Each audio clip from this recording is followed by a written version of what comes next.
A billionaire mocked a waitress for giving investment advice, and what she said left him speechless. Before we begin the story, leave a comment telling us what city you're watching from.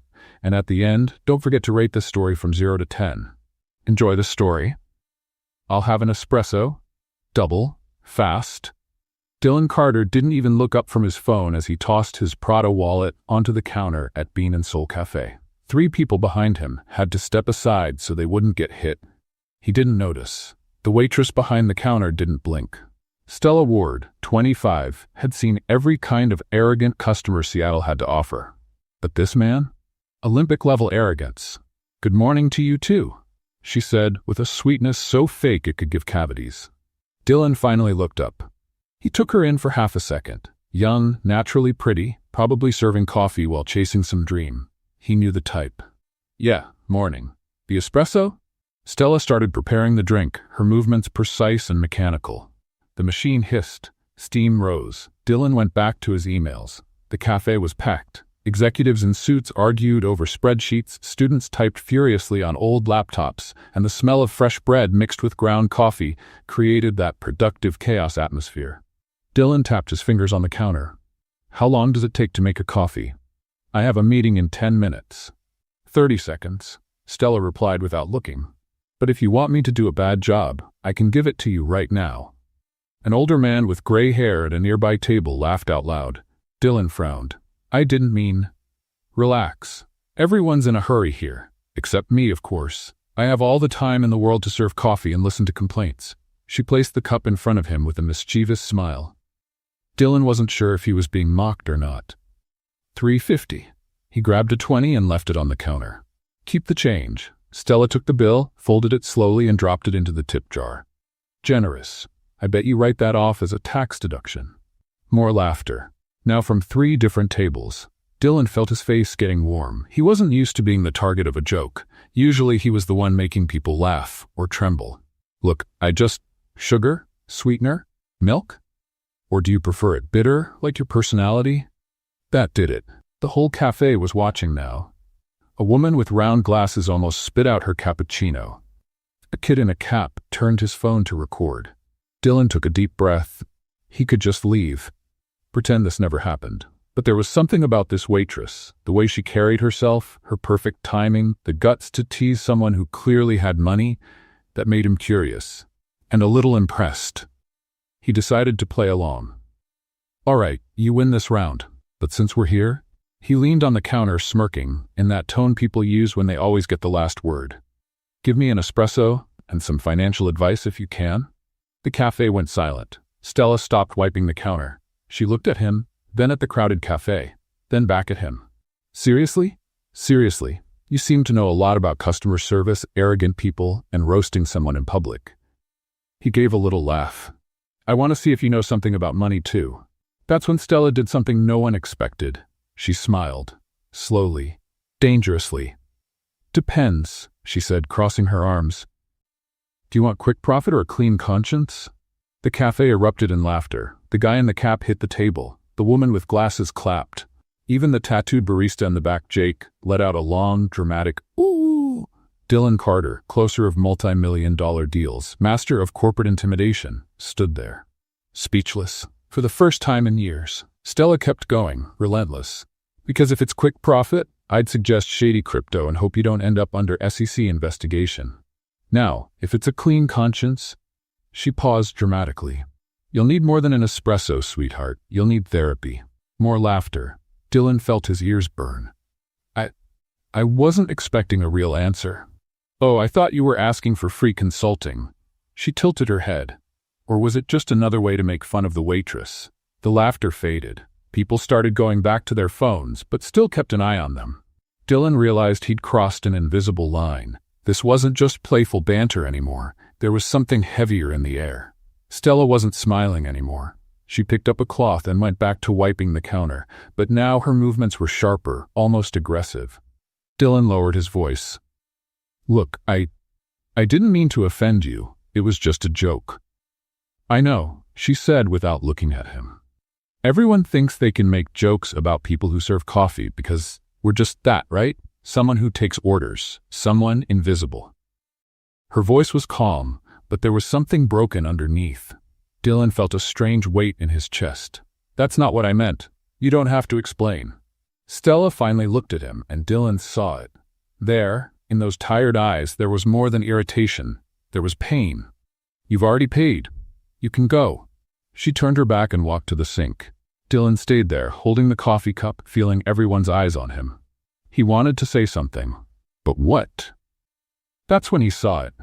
On the corner of the counter near the register, a small brown notebook. Worn. Old. With a few handwritten words along the spine. "Profit without purpose is loss in disguise." Dylan frowned. Before he could think too much, Stella came back, grabbed the notebook quickly, and tucked it into her apron pocket. But not before Dylan saw how carefully she held it. Like someone holding a relic. She didn't say another word, she just nodded. A gesture that meant, "You can leave now." Dylan took the coffee and walked out. Outside, the light rain in Seattle had just started to fall. He stood there for a few seconds, watching the street, the reflections of the lights on the wet glass. And then he did something he never did. He laughed. For real. Because for the first time in his life, Dylan Carter had just been completely destroyed by someone earning minimum wage. And strangely, he liked it. Meanwhile, inside, Stella leaned against the back wall and took a deep breath. She opened the notebook. She ran her fingers over her father's handwriting. "Never let anyone make you feel small, especially those who never had to be big." She closed her eyes. "I tried, Dad. I really tried." But deep down, a part of her knew. That man was coming back. And she didn't know if she was ready for that. Dylan Carter wasn't the kind of man who went back to the same places. Especially not crowded coffee shops where waitresses verbally destroyed him in front of an audience. But there he was, again, at Bean and Soul, 8:15 a.m. Stella saw him walk in. Of course she did. Hard not to notice a $3,000 suit in a cafe where most customers wore hoodies and regret. She pretended not to see him. "One espresso," Dylan said as he reached the counter. "Double, please." Oh, so now he knew how to say please. Stella slowly looked up with that perfectly professional "how can I help you" expression. "Good morning, sir. Same as yesterday?" "Yes," Dylan hesitated. "And no sarcastic comments about my personality if possible." Stella almost smiled. Almost. Sarcastic comments cost extra. "You didn't pay for them today." Jake, the tattooed barista, let out a muffled laugh from the back. Dylan sighed, but there was an amused glint in his eyes. "How much to not be teased while I drink my coffee?" "About $5,000, Stella said without blinking. "But then you'd have to sit in the VIP area." "You have a VIP area?" "No, she started making the espresso." "But for $5,000, I'll make one up." This time Dylan laughed. For real. A low, genuine sound that completely changed his face. Stella noticed, and immediately wished she hadn't, because rich men with a sense of humor were dangerous, especially when they came back the next day. "So," Dylan said, leaning casually against the counter, a little too casual to be natural. "Do you always work mornings? Or am I just lucky?" "Depends." Stella placed the cup in front of him. "Do you always return to the places where you were publicly humiliated, or is that just a hobby?" Jake coughed to cover another laugh. A customer in line behind Dylan whispered, "I love this cafe." Dylan grabbed the cup but didn't move away from the counter. "Actually, I came back because—" He paused dramatically. "I forgot my umbrella yesterday." Stella looked at him, looked out the window at the bright Seattle sun, looked back at him. "Yes, it's really pouring today." "It is." Dylan kept a straight face. "Forecast said it's going to get worse." "Of course." Stella crossed her arms. "And what color was your imaginary umbrella?" "Blue. With stripes. Very expensive. How convenient. We didn't find any." "What bad luck." Dylan took a sip of his coffee. "I guess I'll have to come back tomorrow to look again." The whole cafe was listening now. 3 people weren't even pretending to be on their phones. Stella felt her cheeks warm but kept her face neutral. "Sir, if you're trying to flirt, there's an app for that, and it's very effective." "Oh, but that app doesn't serve decent coffee." "True, but it also doesn't give out sarcastic comments for free." "They're not free for me. I already paid with my dignity." Stella bit her lip to keep from laughing. She wasn't going to give him that satisfaction. But Dylan saw it, that almost smile, and it felt like winning the lottery. $3.50, Stella said, snapping back into professional mode. Dylan handed her another 20. I know, you keep the change and declare it on your taxes. Learning fast, she said, taking the bill. I've got a good teacher. That's when Stella heard the voice she dreaded the most. Stella. My office. Now. Richard, the manager. 50 years old, beer belly, vulture eyes. He never called anyone to the office for something good. The smile vanished from Stella's face. I'll be right back, she told Jake, removing her apron. Dylan frowned. Everything okay? She didn't answer. She just followed Richard to the small office in the back, feeling her stomach tighten. Richard closed the door. You're flirting with customers. It wasn't a question. No, sir. I saw it. He crossed his arms. Yesterday. Today. That man in the expensive suit. You know the rules, Stella. No personal relationships with customers. It drives other customers away. I wasn't flirting, I was just being polite. Being polite doesn't include smiling like that. Stella felt anger rise. Like that? You know exactly what I mean. Richard sighed. Look, you're a good employee, on time, efficient, but I can't have drama here, so stop, or you'll have to find another job. The words hit like stones. Another job, as if it were easy, as if she didn't desperately need this paycheck to pay for college, as if she had options. Understood, she said tightly. Good. You can go back. Stella left the office with trembling hands. She returned to the counter and put her apron back on. Dylan was still there, waiting. Everything okay? He asked, genuine concern on his face. Everything's fine, Stella lied, forcing a professional smile. Can I help you with anything else? Dylan opened his mouth, closed it. He realized something had changed. No, I'm good. He picked up his coffee and walked out slowly, glancing back going through the door. Stella took a deep breath. She looked at the tip jar, thought about the tuition bill due in 2 weeks. She thought about her father, the father who believed in the honesty of the financial market, who had invested everything in a guaranteed opportunity, who died in debt 3 years ago, still believing the system was fair, who left behind that brown notebook full of phrases about ethics and purpose, as if those things really mattered in the real world. Stella squeezed her eyes shut, pushing back the tears. Next, she called firmly. Outside, Dylan stopped on the sidewalk. He grabbed his phone, hesitated. Then he typed the name of the cafe into Google and looked up the staff. Stella Ward, 25 years old, economics student at the University of Washington. He smiled. She wasn't just a waitress. And Dylan Carter had just become a lot more interested. Dylan went back to Bean and Soul the next day, and the day after, and the day after that.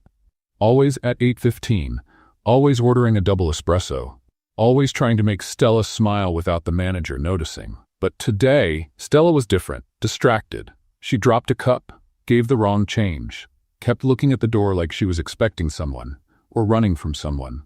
Coffee to go today, she said when Dylan got to the counter before he could even order. Well, good morning to you too, he replied with a smile. Sorry, she rubbed her face. Rough day. It's 8:30 in the morning. Exactly. Dylan frowned, concerned. But before he could ask anything, Stella's phone rang. She looked at the screen and turned pale. I have to take this. Jake, she called to the barista. Cover for me. She ran to the back before Jake could even respond. Dylan was left alone at the counter, holding the coffee she had prepared on autopilot. That's when he saw it. The brown notebook, forgotten on the counter, half hidden behind the register. Dylan looked around. Jake was busy with 3 customers. Nobody was paying attention. He shouldn't. He knew he shouldn't, but curiosity won. Dylan picked up the notebook, opened the first page. Property of Michael Ward, and one day, of Stella.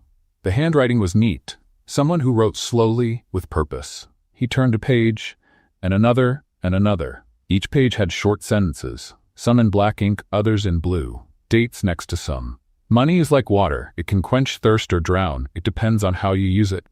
Profit without purpose is loss in disguise. This one had a star next to it, like it was especially important. Dylan read it again and again. Profit without purpose is loss in disguise. Something tightened in his chest, because Dylan Carter had plenty of profit, billions of dollars in profit. But purpose? He kept flipping through the pages, more lines, more wisdom, until he reached the final ones. The handwriting changed. It was shakier. The dates were more recent. Stella, if you're reading this, I'm probably already gone. Don't be sad. Be smart. The world isn't fair, but you're strong enough to change that. Profit without purpose is just loss in disguise. Don't ever forget, Dad loves you. March 15th, 2022. Dylan quickly closed the notebook as if it had burned him. That was Stella's last conversation with her father, written down, preserved, carried in her apron pocket every single day, and he had just invaded it. "What are you doing?" Dylan looked up and froze. Stella was standing there, pale, wide-eyed, staring at the notebook in his hands. I found it on the counter. I was going to give it back to you." While reading it, her voice was low and dangerous. "You were going to give it back while reading it?" "No, I just—" Dylan held the notebook out to her. "I'm sorry, I shouldn't have." Stella ripped the notebook from his hands like he had stolen something priceless. "And you had no right." "I know." Dylan ran a hand through his hair. "Stella, I'm really sorry. I swear I didn't—" "Didn't what?" She held the notebook to her chest. "Didn't invade my privacy? Didn't disrespect me? Didn't do exactly the kind of thing rich people think they can do because they have money?" Every word was a knife, and Dylan deserved every single one. "You're right." He took a deep breath. "It was all of that. I have no excuse." Stella looked at him. Her eyes were shining, not with tears, with anger. "You know what's worse? I was starting to think you were different." She let out a humorless laugh. "But you're just like the others. You think you can take whatever you want, whenever you want, just because you can." "It's not like that." "Then what is it, Dylan?" It was the first time she used his first name, and it sounded like an accusation. "Explain it to me." He had no answer.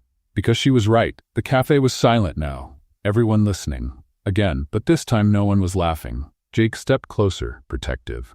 "Everything okay here, Stella?" "Yeah." She didn't take her eyes off Dylan. The customer was just leaving. The word customer hurt more than it should have, because in the past few days, Dylan had started seeing himself as something more. A friend, maybe, or trying to be. But Stella had just made it clear, he was just another rich customer, inconvenient. "Stella, please, let me explain." "You don't have to." She turned away. "Your coffee's already paid. Have a nice day." The coldness in her voice was worse than any shout. Dylan stood there for a few more seconds, holding his lukewarm coffee, feeling everyone's judgmental eyes on him. Then he left. Outside, he leaned against the wall of the building next door, breathing deeply. He opened his phone, went straight to Google. Michael Ward, Seattle deceased. The results popped up fast. Michael Ward, 52, died on March 15, 2022. Cause, heart attack. Survived by his wife and daughter. Ward was a freelance accountant known in the community for his volunteer work teaching financial literacy to low-income families. Dylan kept reading. In his final years, Ward faced financial hardship after investing his savings in a company that promised guaranteed returns. The company was later investigated for a pyramid scheme. Ward lost everything, but continued believing in the honesty of the system until the end. Dylan closed his eyes. Now he understood. Why Stella carried that notebook like a relic. Why those quotes about financial ethics mattered so much. Why she held such disdain for people like him, people who played with money without thinking about the consequences. Her father had died believing a lie, and Stella carried that weight every day. Dylan looked back at the cafe. Through the window, he saw Stella with her back turned, wiping the counter with mechanical movements. He had to fix this. But how do you apologize for invading someone's most precious memory? Dylan didn't know, but he was going to find out, because for the first time in his life, someone's opinion truly mattered to him. Dylan didn't show up at Bean and Soul for 3 days. Stella pretended not to notice, pretended not to glance at the door every time the bell rang at 8:15, pretended she was fine, but Jake wasn't stupid. "Where's your fancy suit admirer?" he asked on the morning of the 4th day. "He's not my admirer."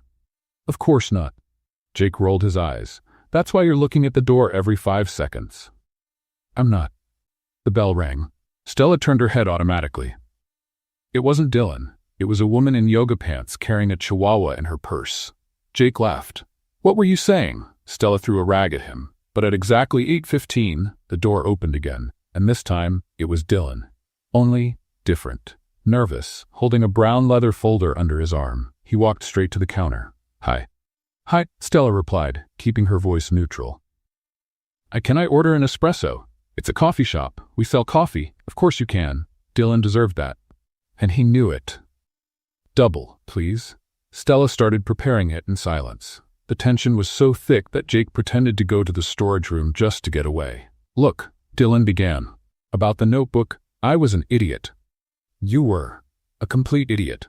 That too. I have no excuse for what I did. Stella placed the cup in front of him with more force than necessary. A little spilled onto the saucer. $3.50. Dylan put a $50 bill on the counter. Keep the change. I don't want your guilt money. It's not guilt money. He pushed the bill back when she tried to return it. It's, I'm a regretful idiot and don't know how to fix it money. Despite everything, Stella almost smiled. Almost. You don't fix it. You just don't do it again. I promise. Dylan raised his right hand. I'll never invade your privacy again, read your stuff, or act like some arrogant billionaire who thinks he can do whatever he wants. That'll be hard for you. Probably. He smiled awkwardly. But I'll try. Stella studied him for a long moment, then sighed. Fine. I accept your apology. Now you can leave and stop making me risk my job for chatting with customers. Actually, Dylan hesitated. I came to ask you a favor. Seriously? Yeah, I know. Terrible timing. But he opened his briefcase and pulled out some documents. Could you take a look at this? Stella frowned. At what? An investment proposal. Dylan spread the papers out on the counter. My partner wants us to join in, but something feels off. I can't figure out what. And you want me to. What exactly? Give your opinion. He shrugged. Just for fun. Stella looked at him, then at the papers, then back at him. Are you out of your mind? Probably. Dylan smiled. But that thing you said about quick profit versus a clean conscience, it stuck with me. So I thought, why not ask the source? The source is working. 2 minutes. Dylan held up 2 fingers. Just look and tell me what you think. She shouldn't. She had customers waiting, a manager already watching her. 1,000 reasons to say no, but curiosity won. She pulled the papers closer and started reading. It took exactly 90 seconds. This is a scam, she said, pushing the documents back. Dylan blinked. What? It's a pyramid scheme. Stella pointed at a chart. Look at the return structure. It relies on a constant flow of new investors. In the second year, the numbers don't add up. Unless you find infinite investors, someone's going to lose money. Probably you. Dylan took the papers back, studying where she pointed. I didn't see that, because you're only looking at the big numbers. Stella leaned closer. But the trap is always in the small ones. Always. How do you know that? Stella pulled back, realizing she'd said too much. I read. Nobody learns this just by reading. Then maybe I'm really smart. She forced a smile. Who knows? Dylan opened his mouth to respond, but was interrupted by a voice behind him. Dylan? So this is where you're hiding? A man in his 40s, perfectly combed gray hair, and a suit even more expensive than Dylan's, approached the counter. Dylan closed his eyes briefly, as if praying for patience. Marcus, what are you doing here? Looking for you. Marcus glanced around with thinly veiled disdain. Meeting in 20 minutes, remember? About that investment He stopped when he saw the papers on the counter. Having the waitress review? The way he said, waitress, made Stella clench her jaw. Stella is a consultant, Dylan said, his voice tight. Consultant? Marcus smiled, but it wasn't friendly. Of course. And I'm an astronaut in my free time. Marcus, I get it. Marcus turned to Stella, every word dripping with condescension. You've read some articles online, watched a few YouTube videos, and now you think you understand finance. Cute. But leave the real work to the professionals, okay? Stella froze. Not out of anger. She was used to anger. It was humiliation, the way he looked at her, like she was nothing, like she was invisible. She's right about the investment, Dylan said, his voice cold. It's a pyramid scheme, Marcus laughed. She took 90 seconds to decide that? Dylan, come on. Our entire team spent weeks on this. Maybe the entire team is wrong, or maybe you're letting a pretty waitress distract you from a $50 million deal. Silence. Stella felt her face burn. She could feel every pair of eyes in the cafe turning toward her. She saw Jake take a protective step forward, but she made a small gesture for him to stop. I'll get more coffee, she said softly. Excuse me. And she turned away before anyone could see the tears she was holding back. In the back, leaning against the cold wall, Stella took a deep breath. Stuck-up waitress. Those weren't Marcus's exact words, but they were all there, in the way he said it, in the way he looked at her, as if she had no right to have an opinion, to be intelligent, to be anything more than someone who serves coffee. She opened the little notebook, ran her fingers over her father's last words. "You're strong enough to change this." "I'm trying, Dad," she whispered. "But it's so hard." Outside, Dylan had grabbed Marcus by the arm and dragged him out of the cafe. "Don't you ever talk to her like that again." Marcus pulled away. "What are you talking about?" "You know exactly what I'm talking about." Marcus studied Dylan's face, then smiled. That smile of someone who just discovered a secret. "Oh, you like her?" Dylan didn't respond. He didn't have to. Marcus shook his head, amused and dismissive at the same time. "A billionaire falling for a waitress? This is going to be interesting." Stella was in the middle of her afternoon shift when Jake came running toward her, phone in hand. "You need to see this." "I'm busy." "No, really. Look," he showed her the screen. A LinkedIn post with thousands of likes. "Honored to speak today at the Seattle Business Conference about our new philosophy at Anderson Capital. Profit without purpose is just disguised loss. Sometimes the best ideas come from the most unexpected places. Ethical investment purpose." The photo, Dylan on stage in a perfect suit, confident smile, the phrase projected behind him in huge letters. Stella felt her blood freeze, then boil. "That," she searched for a polite word, didn't find one. "Shameless?" Jake offered. "That's an understatement." A woman in line cleared her throat, impatient. "Excuse me? My cappuccino?" Stella made the coffee on autopilot, her mind racing. The conference was nearby, at the convention center, a 15-minute walk. She checked the clock, 2:47 p.m. Her break was at 3:00. "Jake, cover for me." "Stella, don't do anything you'll regret." But she was already taking off her apron. 10 minutes later, Stella walked into the convention center like she belonged there. No one stopped her. No one asked for a badge, because no one really pays attention. She followed the signs to the grand ballroom. Double doors, the muffled sound of applause inside. She slowly pushed the door open. The room was packed. 300 people maybe, all in suits and formal dresses, all staring at the stage, where Dylan Carter was finishing his presentation.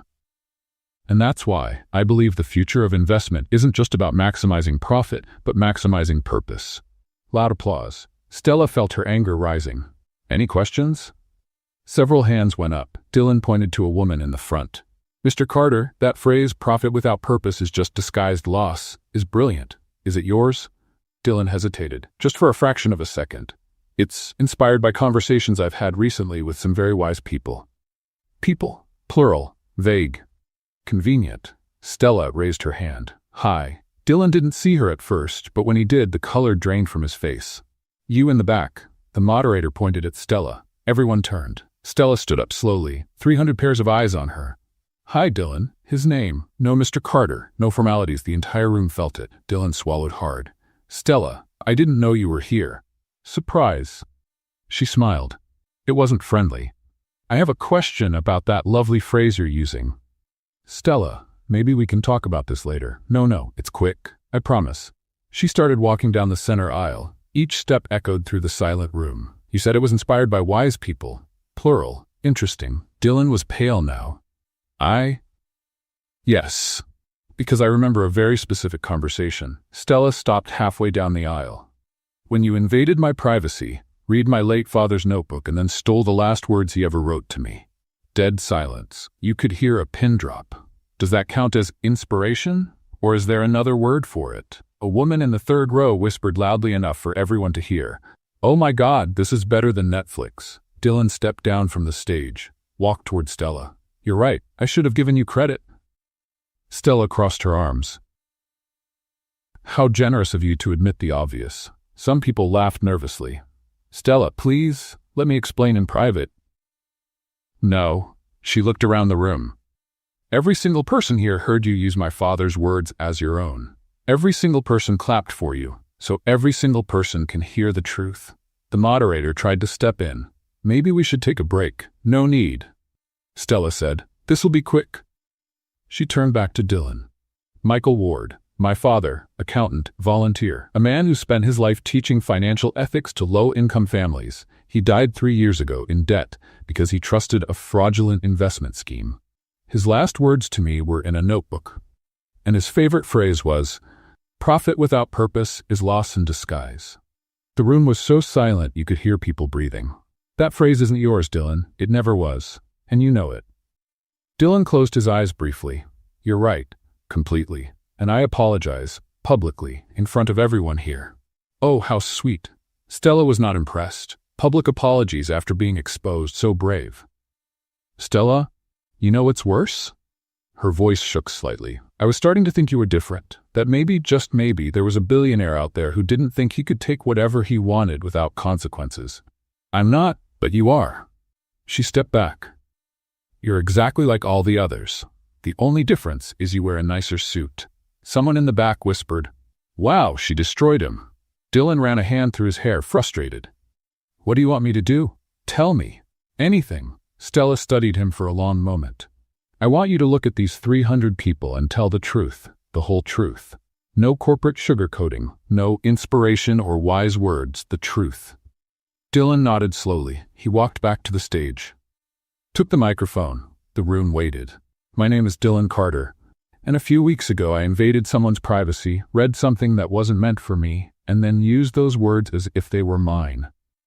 Tiffin, his voice was clear and steady. The phrase, profit without purpose is loss in disguise, belongs to Michael Ward. A man I never met, but who, from what I understand, was a better person than I'll ever be. Stella Ward, his daughter, is here today because I didn't have the courage to give credit when I should have, so I'm doing it now. Publicly. Michael Ward said it, not me.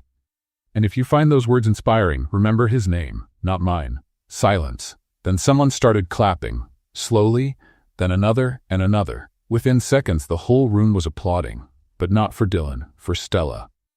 She felt her eyes burn, but she didn't let the tears fall. Not there, not in front of them. She turned and walked out without looking back. Dylan tried to follow, but the moderator stopped him. Mr. Carter, maybe give her some time. Outside, Stella leaned against the hallway wall, taking a deep breath. Jake had called 5 times. She ignored them all.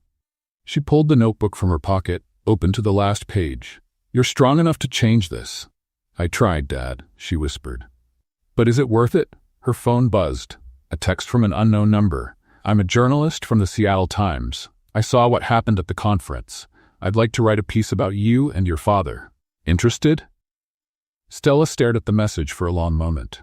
Then typed, yes, but with one condition. The story is about him, not me. The reply came quickly. Deal. Stella slipped her phone back into her pocket and headed to the cafe. Because at the end of the day, bills still had to be paid. Diplomas still had to be earned. And Dylan Carter wasn't going to ruin anything else for her. Or at least, that's what she thought. Emerging Markets Analysis class started at 7 p.m.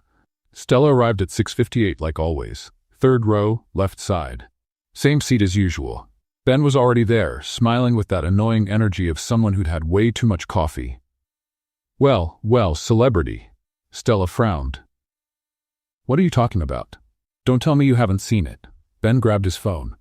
You're viral, girl. He showed her the screen, a TikTok video with 2.3 million views. Waitress destroys billionaire in public. It was her, at the conference.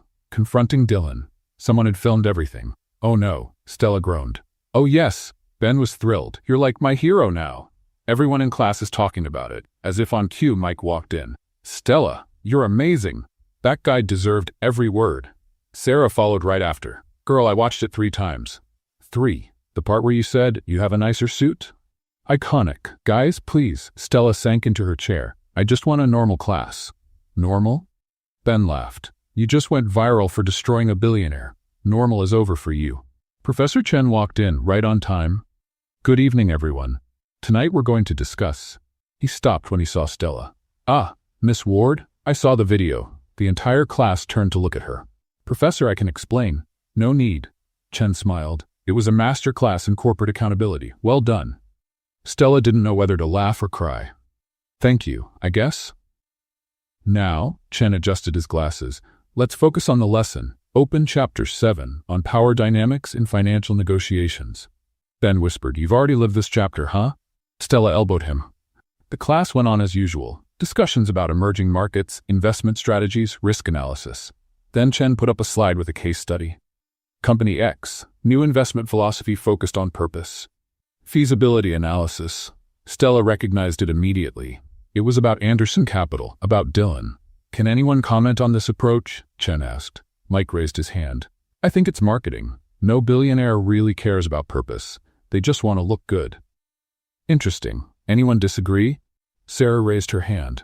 I do. I think some executives actually want to make a difference, like that Dylan Carter. At least he admitted his mistake publicly. Because he was forced to, Mike shot back. If Stella hadn't stepped in, he never would have given credit. Okay, are you seriously talking about me in the third person right now? Stella interrupted. I'm right here, guys. The class laughed. Chen smiled. Miss Ward, since you have first-hand experience with the case, what's your analysis? Is Anderson Capital's philosophical shift genuine or just a marketing strategy? Every head turned to her. Stella sighed. Honestly, I don't know. She paused. Part of me thinks he really cares, but the other part remembers he only cared after being caught. So, who knows? Very balanced answer, Chen said. And realistic. In business, motivations are rarely black and white. Ben leaned over and whispered, Translation, you still like him. Shut up, Ben. Oh, you do. I'm going to kill you. Miss Ward, Mr. Martinez, Chen looked at them over his glasses. Anything you'd like to share with the class? No, Professor, they both answered in unison. The lesson continued, but Stella could barely focus, because her phone wouldn't stop buzzing in her pocket. When the break finally came, she checked her messages, 17 of them, all from Dylan. Can we talk? Please, just 5 minutes. I know you don't want to talk to me, but I need to tell you something important. It's about Marcus. I found something serious. That last one made her pause. Marcus. The arrogant partner who had called her a wannabe waitress. Against her better judgment, she replied, What? The response came instantly. I can't say it over text. It's serious? Please meet me after class? Stella stared at the message for a long time. Ben showed up with 2 cups of machine coffee. He texted you, didn't he? How do you know? Because you've got that look. The I know I should ignore him, but I'll answer anyway look. He handed her a cup. Friendly advice, if you're meeting him, don't go alone. I'm not meeting him. Of course not. Ben took a sip of the coffee and grimaced. Good Lord, this coffee is awful. How do you stand serving this every day? Bean and Soul's coffee is better. Oh yeah? Ben smiled. I've never been there. Too expensive for me. So are the customers, Stella muttered. When class started again, Stella still hadn't answered Dylan's last message. But deep down, she already knew she would. Because there was something in his urgency, something real. And because, despite everything, part of her still wanted to believe he could be different, even knowing she'd probably regret it. At 9:30 p.m., when class ended, Stella finally typed, Tomorrow. 6 a.m., Bean and Soul. You get there before we open. Knock on the back door. And Dylan, this is your last chance. The reply came before she left the parking lot. I'll be there. Thank you, Stella. You won't regret this. Stella put away her phone and drove home, but deep down she already was regretting it. Stella arrived at Bean and Soul at 5:45 a.m. The cafe was still closed, the street empty, Seattle wrapped in that cold fog that makes people question their life choices. Like agreeing to meet a billionaire at 6 a.m., she unlocked the back door and went inside. Turned on the lights, started prepping the coffee machine. At 5:58, someone knocked on the door. Punctual, of course. Stella opened it. Dylan was there, but not the usual polished Dylan. This Dylan had deep circles under his eyes, messy hair, unshaven face. His suit was wrinkled like he had slept in it. If he'd slept at all. You look terrible, Stella said. Good morning to you too. She let him in and locked the door behind him. Coffee? Please. Stella made 2 espressos in silence. She put one in front of him. Dylan took a sip and sighed. I forgot how good your coffee is. Flattery won't work on me. It's not flattery, it's a fact. He took another sip. Look, I know you don't want to be here. Correct. But I need your help. And before you say no, he raised his hand. It's not for me. It's to stop hundreds of people from losing everything they have. Stella crossed her arms. Explain. Dylan pulled a folder from his bag and spread documents across the counter. Marcus, my partner, he's setting up a scheme. An investment fund that promises 40% a year. Guaranteed. Nothing is guaranteed at 40% a year. Exactly. Dylan pointed to a spreadsheet. I started investigating after the conference, because you made me think. If I was willing to steal credit, what else was I willing to ignore? Stella took the spreadsheet. She studied the numbers. This is classic Ponzi. Early investors receive returns paid with new investors' money. That's what I thought. But I need certainty. I need someone who can see what I can't. And your expensive team of analysts? Dylan made a face. Half work for Marcus. The other half are afraid of him. I can't trust anyone in there. So you came to the Waitress. I came to the only person who had the courage to confront me publicly. He held her gaze. The only person I know can't be bought. Stella studied the documents in silence for a few minutes. There's an event, right? Where he's going to launch this officially? Dylan nodded. Investors Gala. Tomorrow night, he'll present the fund to potential victims. People with money but not necessarily financial knowledge. Dentists, doctors, small business owners, people who will lose everything. And you want me to, what? Show up and shout fraud? No, I want you to go with me. As my companion. Analyze his presentation in real time. Help me identify the flaws I can use to expose the scheme. Stella stared at him. Are you crazy? Probably. I can't go to a Billionaire's gala, Dylan. I serve coffee, remember? You're the smartest person I know, and I need you. You've known me for a month. Then you're the smartest person I've met in a month. Point stands. Despite everything, Stella almost smiled. Why should I trust you again? Dylan was quiet for a moment. Because this time it's not about me. It's about the people who will be deceived. Like your father was. He hesitated. I read about him. After the conference, the scheme that destroyed his savings. And I understand why you hate me so much. I don't hate you. No? Hate takes energy. You're not worth that much effort. Dylan laughed, a short, genuine sound. Fair. Stella drummed her fingers on the counter, thinking. Her father had lost everything believing a false promise. If she could stop that from happening to others, I'll go, she said finally. But on conditions, anything. First, no pretending. Don't present me as a consultant or any euphemism. I'll go as Stella Ward, waitress, student, daughter of Michael Ward. Agreed. Second, if this is some setup to make me look stupid, I swear I'll make the conference look like a kid's game. It's not a setup. Third, Stella leaned on the counter. You need training. Dylan blinked. Training? You speak like a corporate robot, implementing strategic synergy, maximizing operational efficiency. Nobody talks like that. I speak like that. And that's why you need help. She picked up his coffee. If we're doing this, you need to seem less CEO and more human. How do I do that? Practice. Stella pointed at him. Situation. Someone asks how you met me. Answer. Dylan thought. Stella is an extraordinarily talented financial consultant. Wrong. Stella made a buzzer sound. Too robotic. Again. She gave me good advice. Better, but still too formal. Try. We met at a cafe. She put me in my place, and I realized I needed to listen to more people like her. Dylan repeated, smiling faintly. We met at a cafe. She put me in my place, and I realized I needed to listen to more people like her. See? Human. Natural. Stella crossed her arms. Next, someone makes a condescending comment about me being a waitress. How do you react? I break his nose? Second best option? Dylan grew serious. I'd say a person's job doesn't define their intelligence, and I'd rather spend one evening with someone honest serving coffee than with 100 dishonest executives drinking champagne. Stella blinked, surprised. That was actually good. I had a good teacher. Don't try to flatter me again. It's not flattery if it's true. Stella rolled her eyes, but she was fighting back a smile. All right, last scenario, Marcus realizes you're investigating him. What do? Improvise? That's your strategy. It's worked so far. You literally stole credit from a dead person and got exposed in public. Your so far is questionable. Dylan couldn't help but laugh. Fair. Stella looked at him, really looked, and she saw something different. Vulnerability. Purpose. Something real beneath the corporate mask. Maybe he really was trying to change, or maybe she was just foolish enough to believe it. Fine, she finally said. I'll go. But Dylan, this is your last chance. Don't ruin it. I won't. And I need a dress. I'll have my assistant. No, I'll choose. You just pay. Dylan smiled. Deal.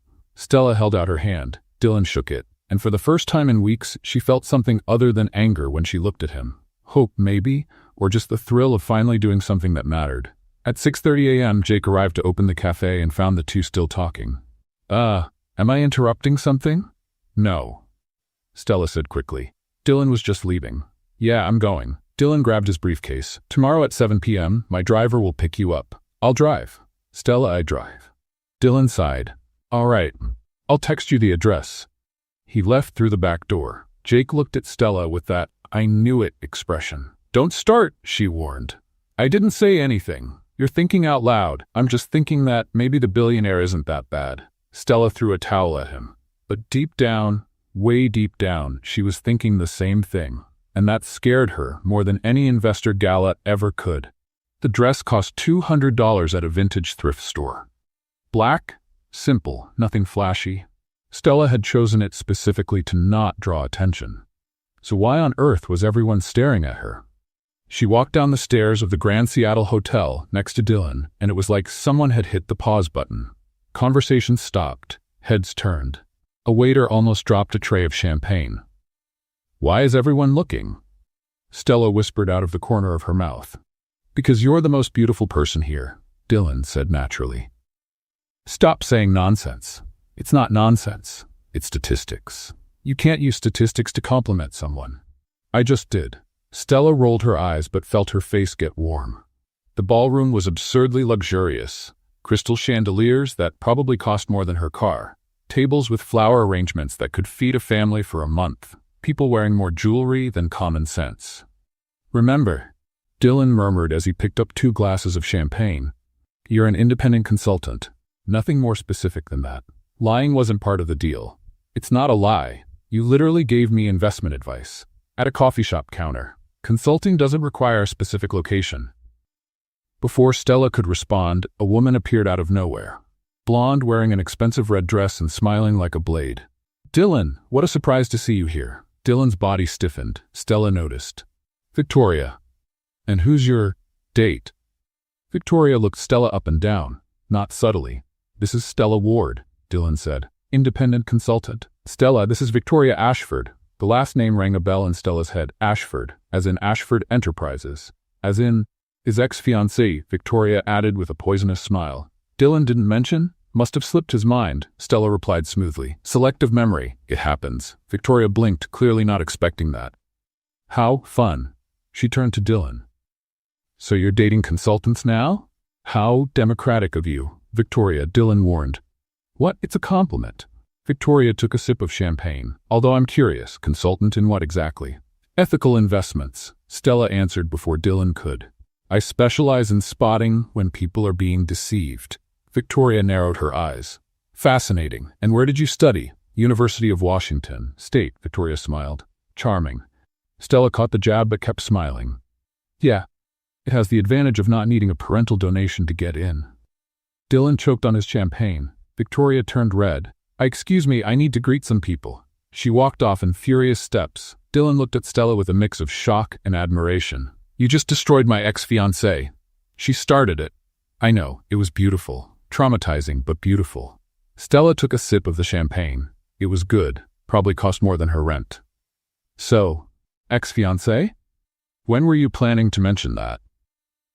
In my defense, we broke up 2 years ago. And she still comes to your events? Our parents are friends. It's complicated. Complicated is what rich people say when they don't have the guts to set boundaries. Dylan laughed. You really have a comeback for everything, don't you? Comes with the job. Customer wants milk? We've got it. Wants me to fix their existential problems while I make their coffee? We've got that too. Is that on the menu? It's the house special. They moved around the ballroom, Dylan greeting people, Stella watching everything with sharp eyes. She spotted Marcus immediately. Impossible not to. He was at the center of a group, gesturing animatedly, clearly selling something. He's pitching, Stella whispered. Already? Look at the body language. Open hands, leaning forward, confident smile. He's fishing. Dylan frowned. We need to get closer. Wait. Stella grabbed his arm. If we go together, he'll get suspicious. Let me go alone. Stella, I'm invisible to people like him, remember? Stuck-up waitress? He won't even register I'm there. Dylan hesitated, then nodded. Be careful. Stella approached the group casually, pretending to admire a floral arrangement nearby. Marcus was in full performance mode. Guaranteed returns of 40% a year. No risk, completely safe. How can you guarantee that? A man around 50 asked. Proprietary strategy. Marcus answered smoothly. I can't reveal details, of course. Trade secret. But I can tell you we've had satisfied investors for 3 years. No losses, only profit. Stella saw the lie between the lines. 3 years. The perfect amount of time for a Ponzi scheme to run before it collapses. And what's the minimum investment? A woman asked. $50,000. But for close friends, Marcus smiled, we can consider 40. Stella almost let out a sarcastic how generous but held back. That's when she felt someone watching. She turned slightly. Victoria, staring at her with unsettling intensity. Not good. Stella stepped away from Marcus's group and returned to Dylan. He's openly selling the scam. Minimum investment is $50,000. Did you get any details on the structure? No, but Excuse me for interrupting. Victoria's voice cut through the room. Everyone stopped talking. Victoria stood at the center of the ballroom, champagne glass raised, wearing a venomous smile. I just want to welcome everyone, and make a special remark about one of our guests tonight. Stella's stomach sank. Stella Ward. Victoria gestured toward her. Independent consultant. Fascinating story, isn't it? Dylan took a step forward, but Stella discreetly grabbed his arm. Let me, she whispered. Because I got so curious, Victoria continued, that I did a quick Google search. And guess what? Stella isn't just a consultant. She also has another job. At Bean and Soul Cafe. As a waitress. Murmurs spread through the ballroom. Now, Victoria smiled widely. There's nothing wrong with serving coffee, of course. It's honest work. But I have to wonder, did Dylan bring a service professional to advise us on multi-million-dollar investments? The silence was deafening. Stella could feel everyone staring, judging, laughing inside. And then she did something that surprised even herself. She smiled. It's true, Stella said loud and clear. I serve coffee from 6 a.m. to 2 p.m. Monday through Saturday. She walked to the center of the ballroom, stopping next to Victoria. I also serve reality checks when needed, usually for free, but tonight I'm charging. A few people laughed nervously. And yes, Stella continued, I'm here as a consultant, because unlike most people in this room, I actually know the difference between a legitimate investment and a scam. The laughter died. Marcus turned pale. What are you talking about? Victoria demanded. I'm talking, Stella looked straight at Marcus, about someone here selling a Ponzi scheme dressed up as a hedge fund. And if you're smart, you'll run before you lose everything. The room erupted in voices. Dylan appeared beside her, taking her hand. She's right, he said loudly. And I have proof. Marcus started backing toward the exit, but it was too late. The doors opened, and 3 SEC agents walked into the ballroom. Marcus tried to run. He really did. But in $1,000 Italian dress shoes, on polished marble floors after 3 glasses of champagne, he basically slid straight into the arms of an SEC agent. It was hilarious. Mr. Marcus Brennan, the agent said, pulling out handcuffs, you're under arrest for securities fraud, Ponzi scheme, and conspiracy to commit wire fraud. This is ridiculous, Marcus shouted. Dylan, do something. Dylan took a step forward. Everyone waited. No. Just like that, the room exploded in whispers. Stella squeezed Dylan's hand tighter. He squeezed back. You can't do this to me. Marcus was being dragged out now. We're partners. We were, Dylan corrected. Past tense. Just like your freedom. Stella bit her lip to keep from laughing. When the doors closed behind Marcus and the agents, the room fell into an awkward silence. 300 wealthy people with no idea what to do. It was Victoria who finally broke the silence. Well, she cleared her throat. That was unexpected. It was planned, Dylan said, turning to the room. And before anyone asks, yes, I knew about the scheme. And yes, I called the SEC. More whispers. Some admiring, others outraged. But the credit isn't mine. Dylan pulled Stella forward. It's hers. Stella identified the fraud in less than 5 minutes. Something my entire team of analysts couldn't do in 3 months. Stella felt her face flush. Dylan, you don't have to. Yes, I do. He looked at her, then at the crowd. Many of you saw the video. You know I took credit from her before, so this time, I'm doing it right. He turned fully toward her now. Stella Ward is not just a waitress. She's an MBA student, a brilliant analyst, and the most ethical person I've ever met. The philosophy profit without purpose is loss in disguise. That's not mine. It belongs to her father, Michael Ward, a man who dedicated his life to teaching ethical finance.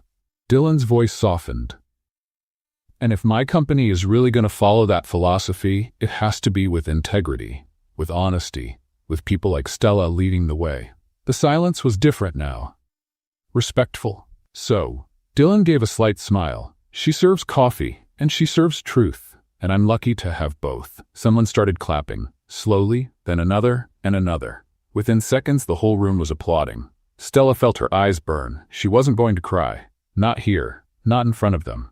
But it was hard not to feel something when, finally, someone saw beyond the apron. Victoria walked over. Stella braced herself for another attack, but Victoria simply extended her hand. I owe you an apology. I was unnecessarily cruel. Stella hesitated, then shook her hand. I accept, as long as you stop judging people by their jobs. Victoria almost smiled. Fair enough. She glanced at Dylan. You've got a good one. Don't mess it up this time. I'll try. As Victoria walked away, Stella whispered, Did she just give me her approval? I think so. That's weird. Very. A man in his 60s approached.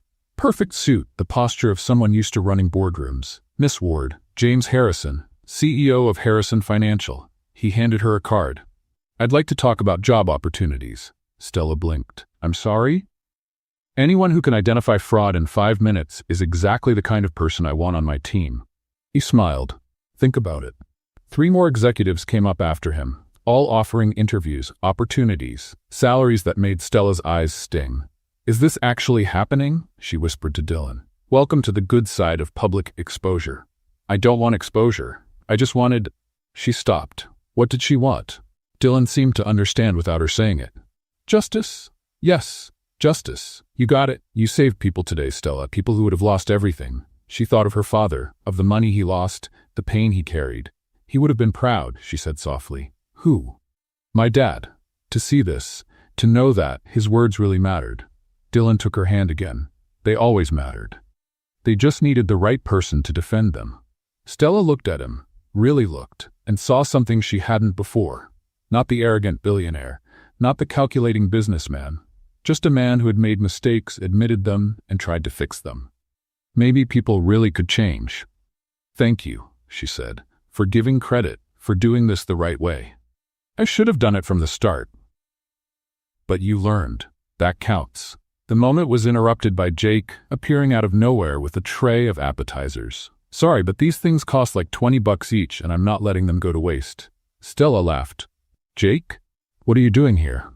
Dylan invited me, said you might need moral support. He bit into an hors-d'oeuvre. Wow, this is good. Is that caviar?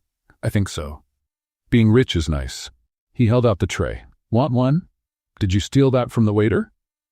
Stole is a strong word. I prefer redistributed. Dylan was trying not to laugh. Your friend is interesting. He's an idiot, but he's my idiot. Jake gave a dramatic bow. Thank you, thank you. I'll be here all week, literally, because I can't afford to go anywhere else. The night went on.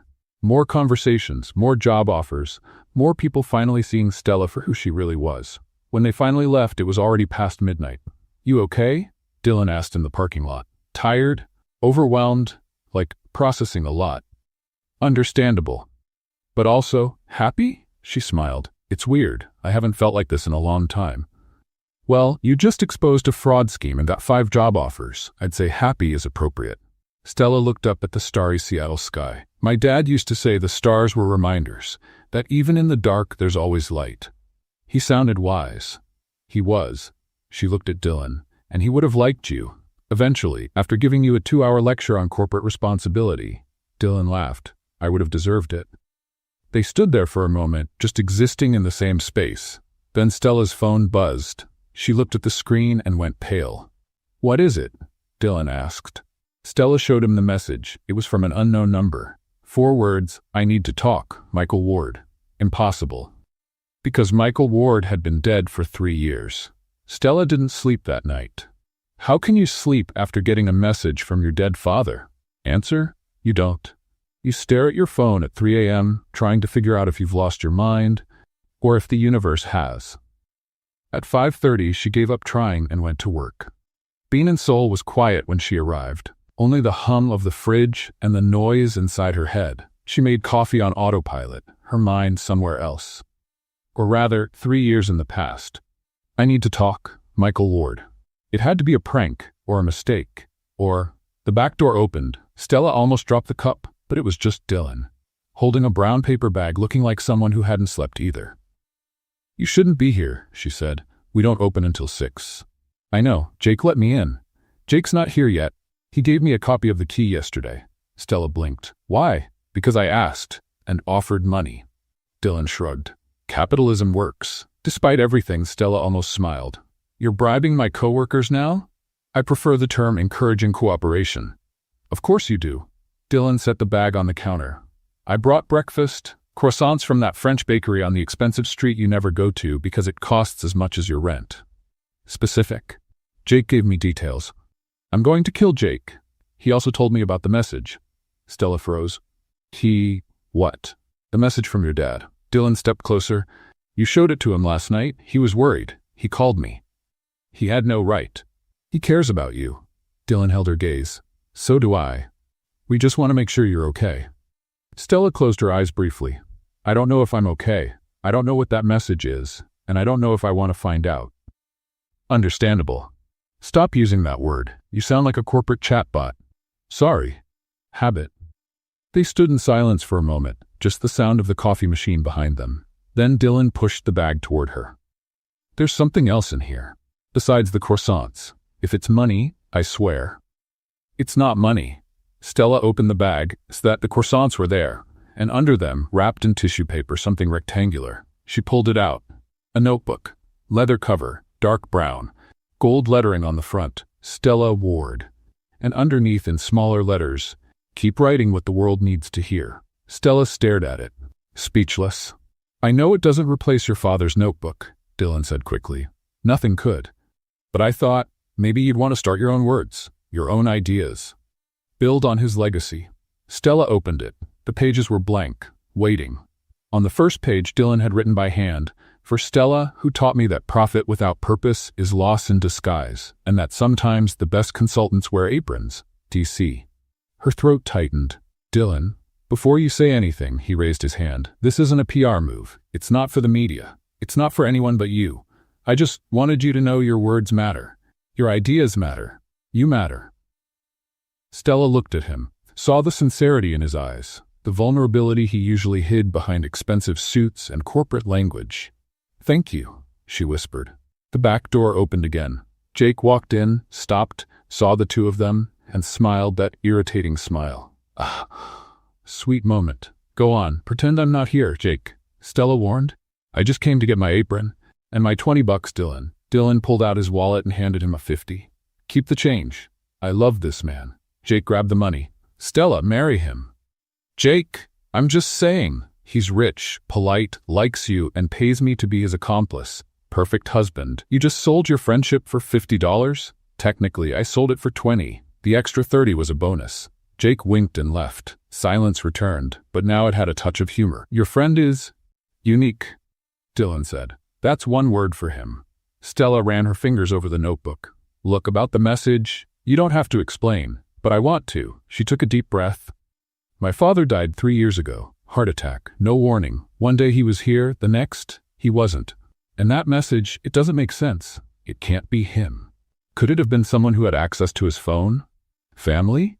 He didn't have family, just me and my mom, and she doesn't talk to me anymore." Dylan frowned. "Why?"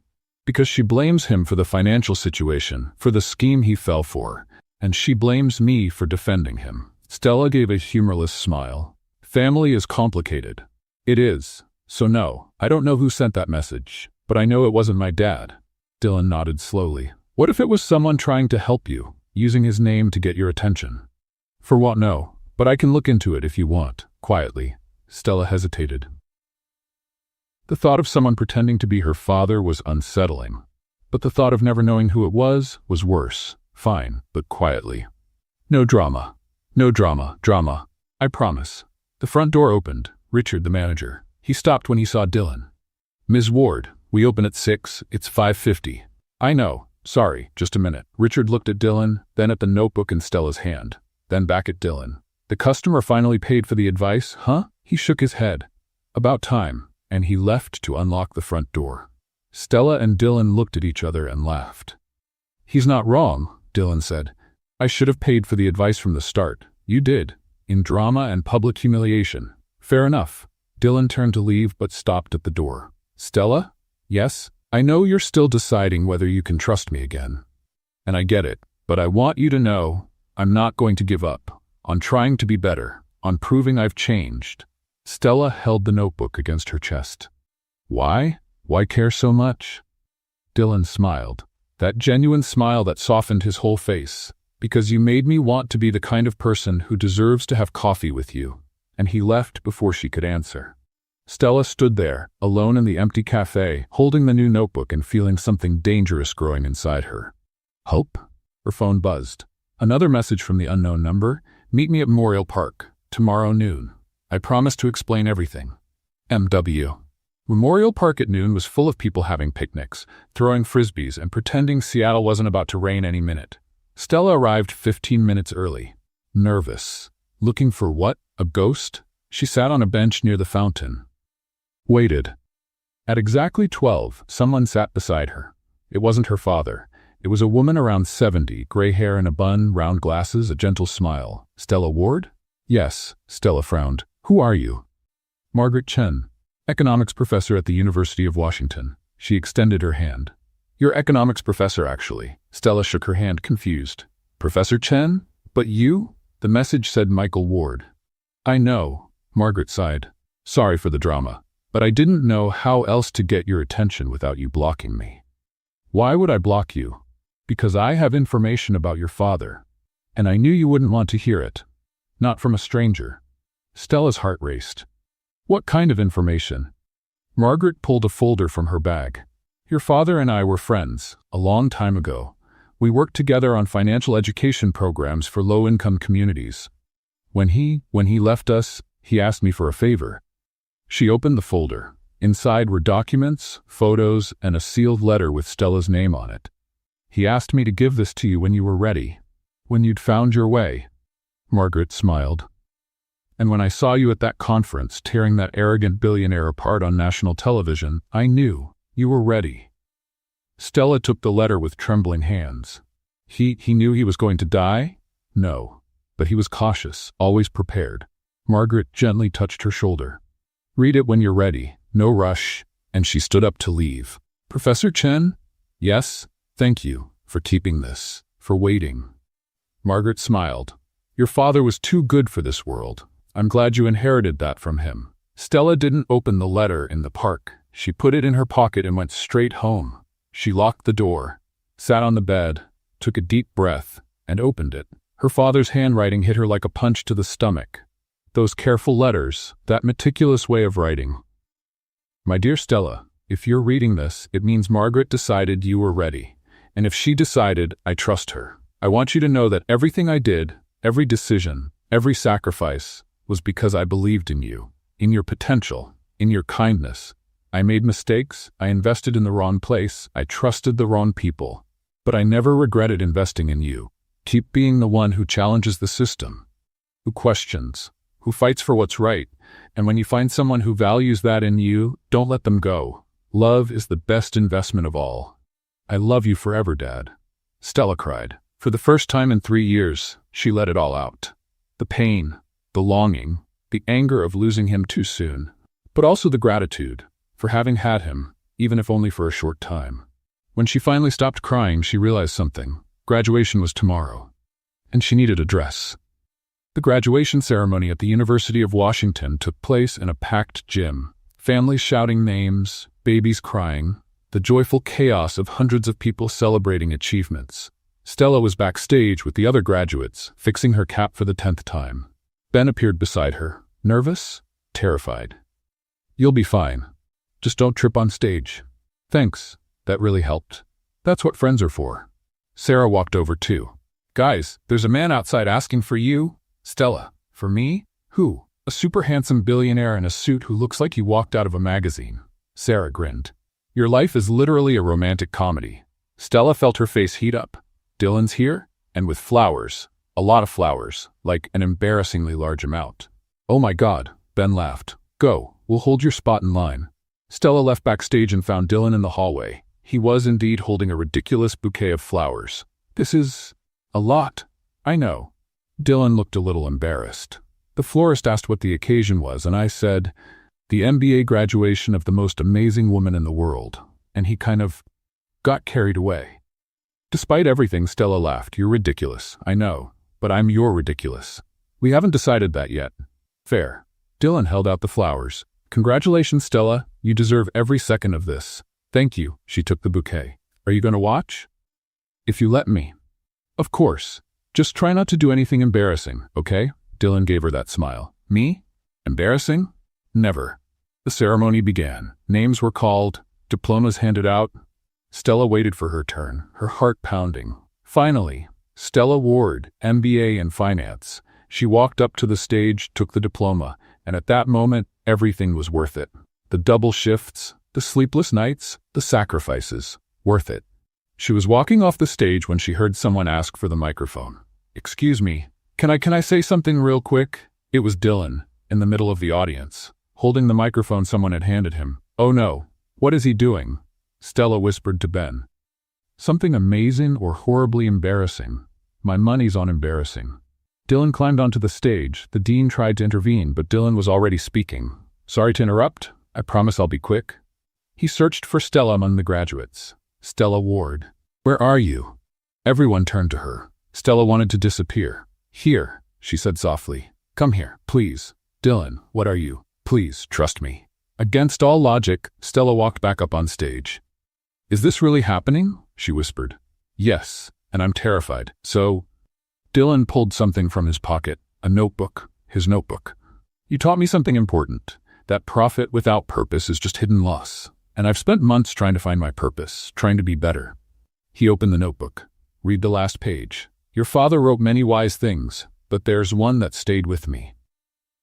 Love is the best investment of all. The gym went silent. Dylan set the notebook aside and took her hand. Stella Ward, you changed my life. You made me question everything. You made me want to be someone worthy of having coffee with you. Dylan, he knelt down. Half the gym screamed. Stella froze. So I'm asking, here, in front of all these witnesses. He pulled a small box from his pocket.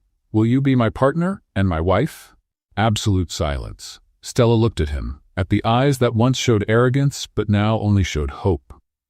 Just say yes, someone shouted. Probably Ben. Stella laughed through her tears. You're completely insane. You know that, right? Totally. So? Will you? She thought about her dad. The letter, the words about love being the best investment, and she smiled. Yes. The gym erupted in cheers. 6 months later, Bean and Soul Cafe looked unrecognizable and completely familiar at the same time. The tables were the same. The espresso machine still hissed the same way. The smell of fresh coffee still filled the air. But now there were flowers, lots of flowers, white chairs, and an arch set up in front of the counter where Stella had served 1,000 coffees and once destroyed a billionaire. This is surreal, Stella said, looking around in the simple white dress she had chosen because her father would have approved. It's perfect, Emma corrected, adjusting her veil. You're getting married in the place where you met him. It's symbolic.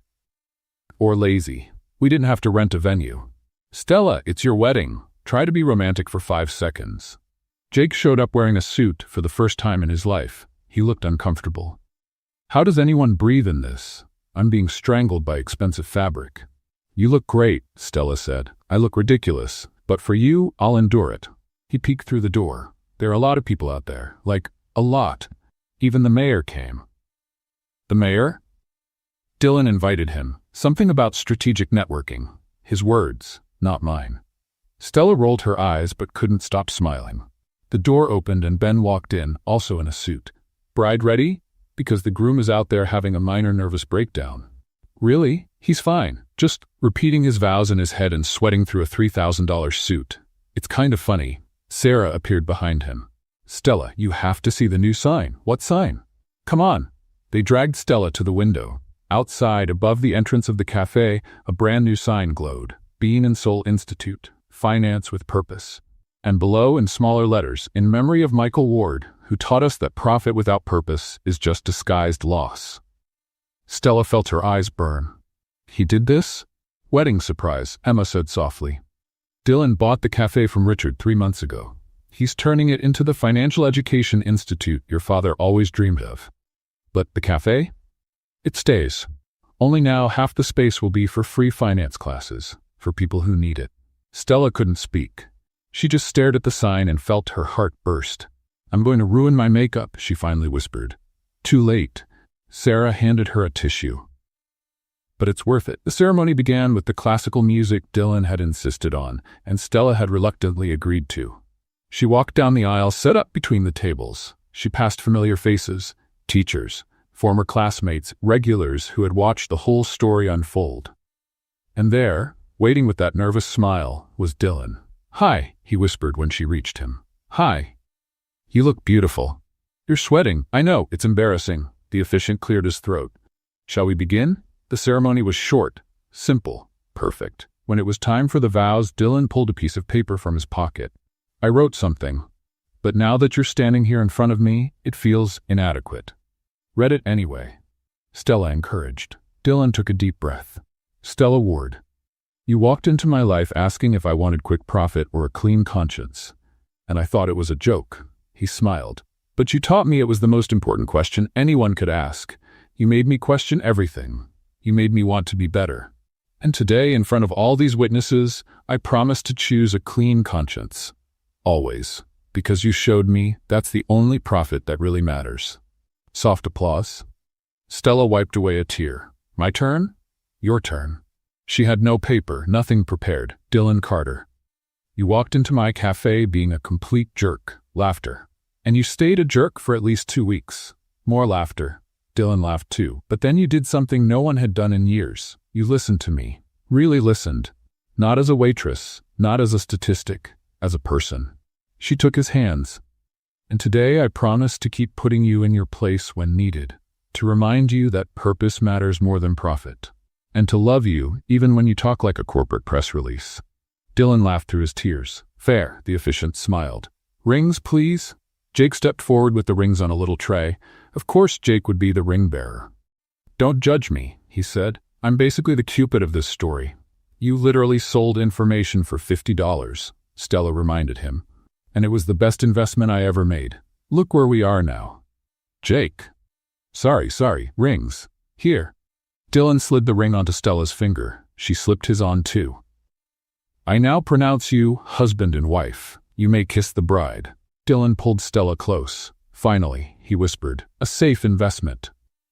Did you really just make a finance joke at our wedding? I married you. Too late to complain, and he kissed her. The cafe burst into applause. The reception happened right there. Where else would it be? Instead of champagne, they toasted with espresso cups. This is so you two, Ben said. Caffeinated and slightly chaotic. Thanks, I guess, Stella replied. Dylan was surrounded by investors, all eager to hear about the new institute. Stella watched from a distance, smiling. Jake appeared beside her. You did something good, you know? I know. I mean it. That man walked in here as an arrogant billionaire, and you changed him into someone who uses money for the right things. He changed himself. I just pointed the way. Still, Jake raised his cup to love and to putting billionaires in their place. Stella laughed and clinked her cup against his. To love. Later, when the party was in full swing, Stella noticed something. An empty chair near the altar. On it, her father's brown notebook lay open. She walked closer. Dylan had placed it there, a silent tribute. Stella picked up the notebook. On the last page, something new was written. In Dylan's handwriting, Michael, thank you for raising someone who taught me the difference between price and value. I'll spend the rest of my life being worthy of her. Dylan. Below it, Stella wrote, Dad, you were right. Love is the best investment of all. And on the final line, written in both their handwriting, not every billionaire needs profit, some need love. Dylan appeared behind her, wrapping his arms around her waist. You like it? I love it. She turned in his arms. Thank you. For everything. Thank you. For giving me that financial advice on the very first day. Technically, you didn't pay for that advice. Technically. Dylan smiled. I paid with the rest of my life. Best deal you ever made. By far. They kissed again, surrounded by friends, family, and the smell of coffee, the beginning of everything. And outside on the sign, Michael Ward's legacy shone. Because in the end, this wasn't just the story of a waitress and a billionaire. It was the story of how a cup of coffee and one sharp question changed 2 lives and created a purpose bigger than any profit could buy. Not every billionaire needs profit. Some need love. And so, between coffee cups, life lessons, and a love that started with the most honest question in the world, do you want quick profit or a clear conscience? Stella and Dylan proved that sometimes the best investments don't show up in charts or spreadsheets. They appear in smiles behind counters, in the courage to admit mistakes, and in the daily choice to be someone better. The Bean and Soul Institute is still open today, serving exceptional coffee and offering free financial education to those who need it most. And if you pass by on any morning, you can see a framed brown notebook hanging on the wall, open to the last page, with a phrase that changed 2 lives.